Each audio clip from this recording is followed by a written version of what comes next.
Hello friends, आप सभी का स्वागत है आज के इस हमारे वीडियो में, जहां हम जानेंगे एक्सिस म्यूचुअल फंड के बारे में।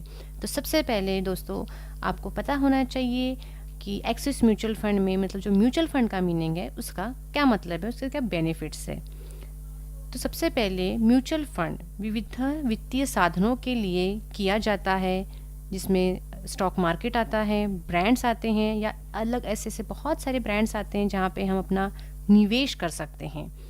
एसआईपी सिस्टम में आप अपने बैंक को एक तरह का आदेश देते हैं कि आप एक फिक्स टाइम में आपके बैंक अकाउंट से फिक्स्ड अमाउंट आप अपने डीमैट अकाउंट में ऐड कर सकते हैं, और डेफिनेटली वो हर मंथ में जिस डेट को आपने चूज़ किया है उस डेट को ऑटोमेशन मोड में वो आपके डीमैट अकाउंट में सेव हो जाता है, और उसे आपको बार बार चेक करना या वेरीफाई करना ज़रूरी नहीं है।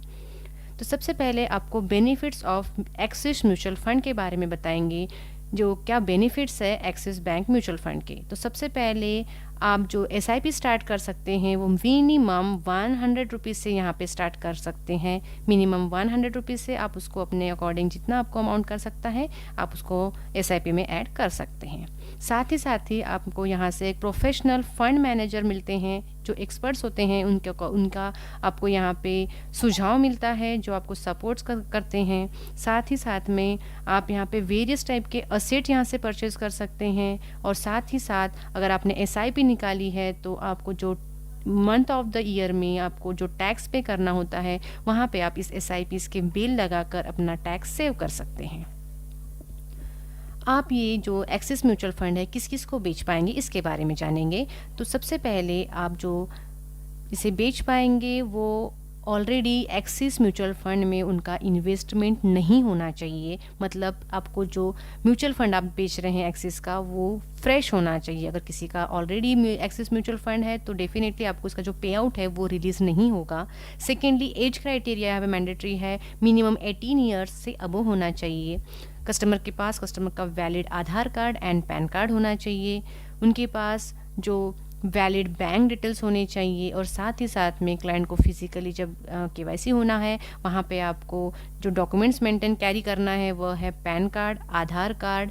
जिसे आपको कैरी करते हुए आप जिनको आप बेच रहे हैं एक्सिस म्यूचुअल फंड, इनके पास ये बेसिक डॉक्यूमेंट्स होना मैंडेटरी रहेगा। और बात करेंगे कि एक्सिस म्यूचुअल फंड कैसे काम करता है। तो सबसे पहले आपको अपना जो एक्सिस बैंक का लिंक है अपने क्लाइंट्स को शेयर करना है, आपके कलीग्स को, या आप सोशल मीडिया में अगर आप इसको वायरल कर रहे हैं सोशल अपने स्टेटमेंट में, तो जहां आपको इसको शेयर करना है तो आपको अपना जो लिंक है एक्सिस म्यूचुअल फंड का उसको आपको शेयर करना है। अगर आपने क्लाइंट ने उस लिंक पे क्लिक करते हैं तो वो आपको रिडायरेक्ट करता है एक्सिस बैंक म्यूचुअल फंड के पेज पे, जहाँ पे क्लाइंट को अपना मोबाइल नंबर डाल के ओटीपी डाल के प्रोसेस को स्टार्ट करना है, और वहाँ से उनकी बेसिक डिटेल्स फिल करके उनकी जो एक्सिस म्यूचुअल फंड की जर्नी है वो स्टार्ट हो जाती है। जहाँ पे अगर आपने अपना लिंक पे क्लिक करके प्रोसीड करते हैं तो डायरेक्टली आपको एक्सिस बैंक का जो साइट है उसके वेबसाइट पे रिडायरेक्ट कर जाती है, और वहाँ से आपको स्टार्ट एसआईपी पे आपको चूज़ करना है। वहाँ पे आपको अपना एसआईपी का प्लान चूज़ करना है एंड रेडी टू प्रोसीड करना है। यहाँ से आपका जर्नी स्टार्ट हो जाता है, और आपको यहाँ पे कस्टमर को जिस अमाउंट से एसआईपी या इन्वेस्टमेंट करनी है उस इन्वेस्टमेंट को चूज़ करना है, उस अमाउंट को चूज़ करना है। सबसे कम मिनिमम 100 रुपीज़ से आपको इस एसआईपी को स्टार्ट करना है, और साथ ही साथ में कस्टमर को कंप्लीट साइन अप प्रोसेस पे क्लिक करके आपको फर्स्ट टाइम इन्वेस्टिंग के ऑप्शन पे क्लिक करना है, जहाँ से आप अपने एसआईपी की जर्नी को सक्सेसफुली स्टार्ट कर पाएंगे। और उसके बाद में कस्टमर को अपना आधार कार्ड, पैन कार्ड डालना है, जहाँ पे उनके आधार लिंक मोबाइल नंबर पे ओटीपी आएगा, जिसे उन्हें वेरीफाई करते हुए नेक्स्ट प्रोसेस पे जाके आपको inter tax categories, proportional and details and income tax details सभी को properly neat and clean read करके आपको फिल करना है। साथ ही साथ में कस्टमर को उनके बैंक डिटेल्स डालने हैं, जहाँ से उनके एसआईपी का डिडक्शन होगा। और उसके बाद में अपने जो कस्टमर्स को डिटेल्स है उसे कंफर्म करना है, और वहाँ से आपको वंस कस्टमर जब इंटर कर लेते हैं अपने SIP के अमाउंट को, उसको वहाँ से रजिस्टर्ड करना है, और अपने जो बैंक से आपका नंबर, मोबाइल नंबर लिंक है, आप उसको ऑनलाइन बैंकिंग से भी इस प्रोसेस को कर पाएंगे। तो सब, और साथ ही साथ में जो टर्म एंड कंडीशंस आपको एक्सिस म्यूचुअल फंड ओपन करते समय लगने वाला है उसके बारे में बात कराएंगे। तो टर्म एंड कंडीशंस आपको वहाँ पे ध्यान में रखना है कि कस्टमर्स को जो प्रोसेस है KYC प्रॉपर कंप्लीट करनी है, कस्टमर के पास उनके जेन्युइन डॉक्यूमेंट्स होने चाहिए, कंपनी कस्टमर के पास valid Aadhaar card, PAN card, bank details and every documents are genuinely clear and neat होने चाहिए। साथ ही साथ आपको जो प्रोसेस किया है विद इन 7 डेज आपको उस प्रोसेस को कंप्लीट करना है। जैसा कि हमने बात की एज क्राइटेरिया की, तो मिनिमम 18+ अबोव इन क्लाइंट्स हमें मैंडेटरी रहेंगे।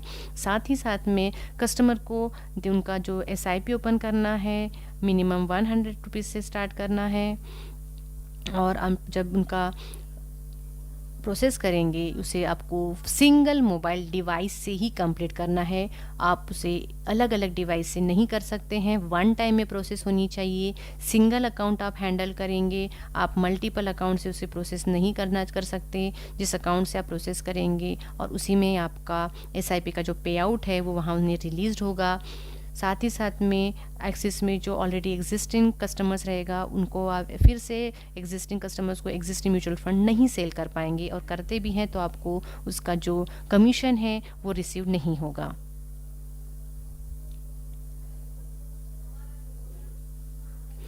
तो ये था एक्सिस म्यूचुअल फंड का प्रोसेस, जो कि बहुत ही सिंपल एंड ईजी टू प्रोसीस है, जहाँ से आप अपने कस्टमर्स को, अपने क्लाइंट्स को Axis mutual fund product sell कर सकते हैं, और अपने साथ साथ अपनी इनकम को अपनी फाइनेंशियली स्ट्रॉन्ग एंड स्टेबल करके अपना इनकम को बढ़ा सकते हैं। Thank you.